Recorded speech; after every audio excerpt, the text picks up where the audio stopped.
Good morning and welcome to day 5 of Rising with the Morning Star. Today we're going to take a few moments to reflect on the infusion or the intrusion of God's grace in situations and lives where perhaps something different could be done. Crime and punishment is very much alive in our world today.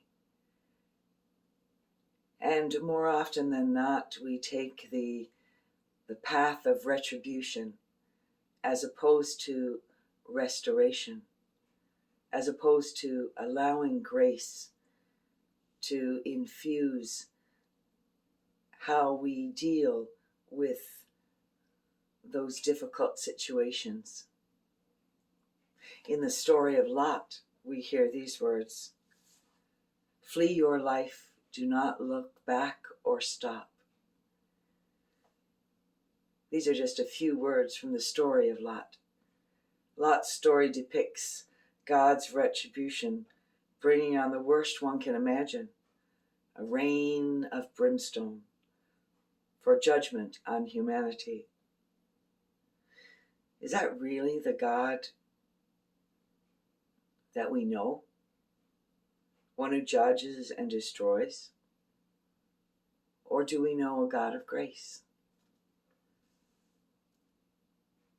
Two awe-filled phrases fill Lot's story. When morning dawned, and the sun has risen on the earth.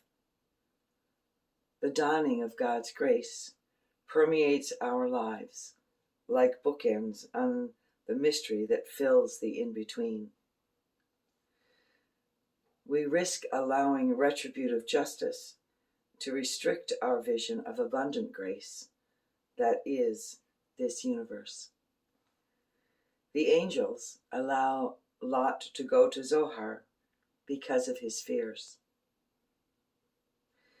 They delay judgment until Lot is safe in Zohar. Perhaps there is a lesson in the midst of this for us.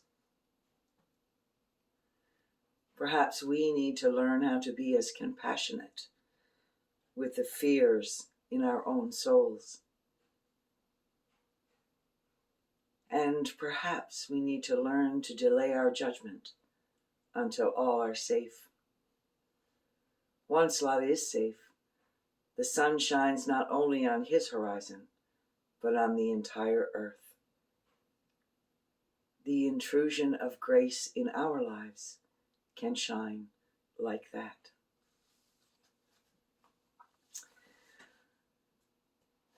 I love to tell the story of such intrusion of grace that I saw modeled for me by my own faith community.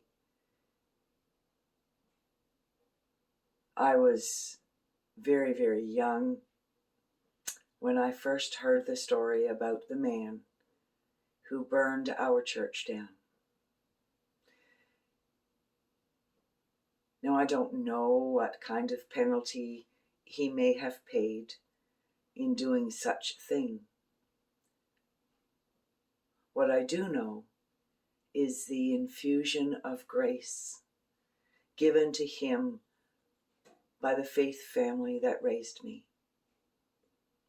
I know that that man was welcomed back into our community, that there he found forgiveness and love and hope.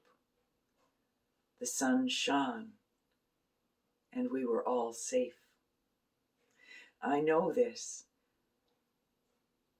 because he sat in front of me most of my growing up years.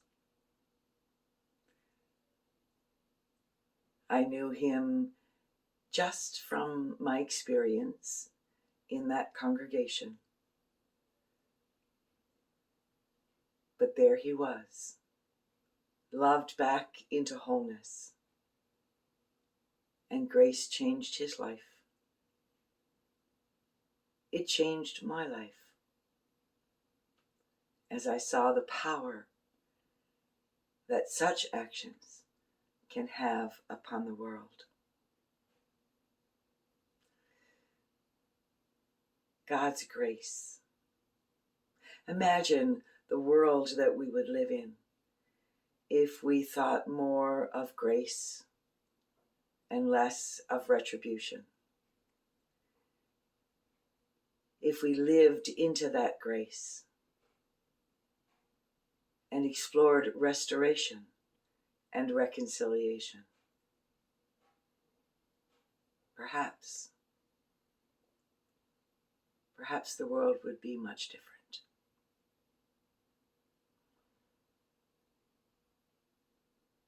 I believe that we're called to live into that light. That we are to be conduits of God's grace, even in the most difficult of situations.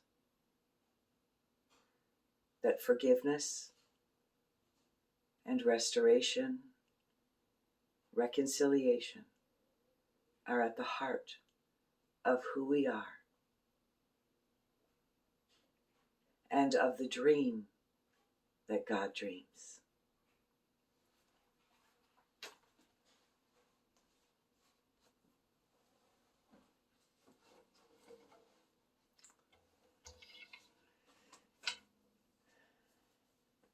As we think about grace in our own lives, in the lives of our community, and we ponder how we can be conduits of God's grace, I invite us now to take some deep breaths. In and out. Connect to the source of our being.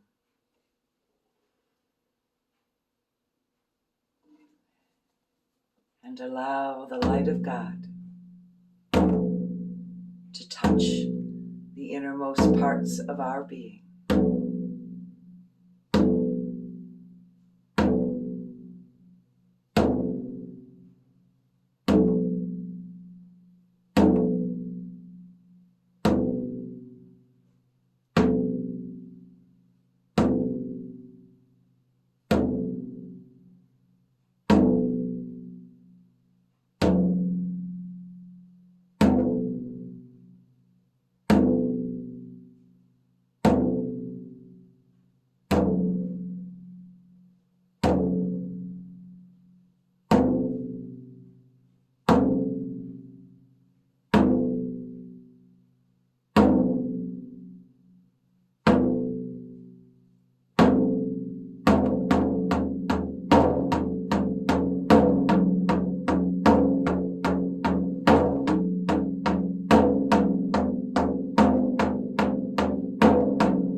Amen and amen.